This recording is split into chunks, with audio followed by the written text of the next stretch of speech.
খুলছে খুলনা মোবাইল দিয়ে চার্জার দিলে সেদিন নিচ্ছে কাবার ফেলাই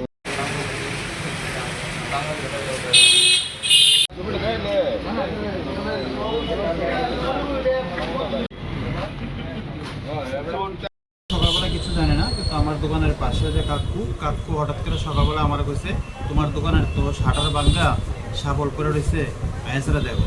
তারপরে আমি থানাত গেলাম, থানাত গিয়ে থানাত খবর করলাম, থানার থেকে লুকাইছে ঢুকে দেখি আইসারা সব ভাঙ্গা ডেঙ্গে যতটা পারছে যতটা মোবাইল টোবাইল লয়ে গেছে গা।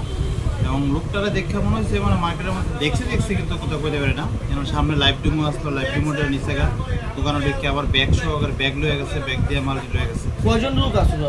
একজন দেখছি তো, একজনে সিসিতে মোটামুটি যতটা দেখছি একজন লোক আসলো। মানে চিনতে পারছেন নি আপনাদের? না, চিনতে পারছি না। মোটামুটি মানে কয়টা মোবাইল চুরি হয়েছে? প্রায় 10-11টা। কিরকম আনুমানিক তার কত টাকার হইতে পারে? টাকা মিনিমাম তো 7-8 লাখ। 3-3:30 সময় হয়তো রাস্তার পাশে একদম এত ফোকাসের মধ্যে কেউ কোনো প্রশাসনের লোক নাই, কেউ নেই মার্কেটে, কীভাবে চুরি হয় এটাই? আনুমানিক চুরি কটার দিকে মানে কটার দিকে হয়েছে এটা? এই 3টার থেকে 3:15-16-র মধ্যে। পুলিশে জানাইছেন না? পুলিশে জানাইছি, পুলিশে দেখছে, দেখে তারা সাবলটা লয়ে গেছে। আচ্ছা ঠিক আছে, দেখি আর কিছু করা যায় কিনা। কিন্তু আর বাকি তো আর কোনো কিছু তারা করলো না, বলে কোনো কিছু ইনকোয়ারি করা, কুকুর টুকুর নিয়ে আসে, তারা কিছু না, তারা সাবলটা এত করে লয়ে গেছে পুলিশে এসে।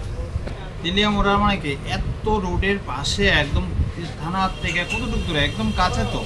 এরকম যদি হয় তাহলে সাইড ফাইডের মার্কেটের মধ্যে কী দেবো? এই সময় 3-3:30 সময় এরকম হয়ে ঘটনা কয়টা দেখা, তাহলে যে পুলিশ প্রশাসনের কথা কইতে পারে না কতটা কী করতেছে, মানুষের কত সাহস পেতেছে। ইয়ার থেকে হয়তো থানার থেকে হতে না 200 মিটার দূরে এই অবস্থা, তাহলে সাইডের পরে কী হবো?